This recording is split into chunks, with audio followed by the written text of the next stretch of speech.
Nå er det atter showdown med junior her. Ja, men du må inn med 1000 du også. Selvfølgelig skal jeg inn med 1000. Jeg kunne tatt inn enda flere. Der er det penger. Og der er det vel 1000. Ja, men jeg har jo så jævla mye å ta av. Og du skal... Jeg trenger en kløver, så du får... Gjør du det? En kløver du trenger. En 5-er. Og en 7-er. Hva faen er det en 7-er til? Det hjelper ikke hvis du er 3 like, for hvis jeg får en kløver, så er du fucked. Se denne siste da. 2 år. Nå gjelder det å se. Hva ser man for?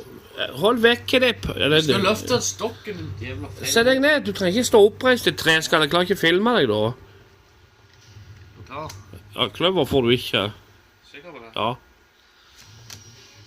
Fy faen, er det mulig? Det skal ikke være mulig. Hva fikk jeg fra Even?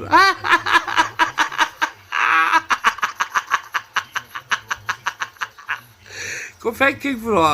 4 like. 4 like. Han hadde et par i 7, og så fikk han 2 på bordet. Så vi se hva får komme på neste. Så kommer det kløver på. Det kommer kløver på det siste kortet. Fy faen. Ja, du fikk jo bare flush. Jeg sa jo med 4 7-er. 2 pluss. Men det er det jeg sier. Etter jeg allerede tapt, da får jeg kløver med.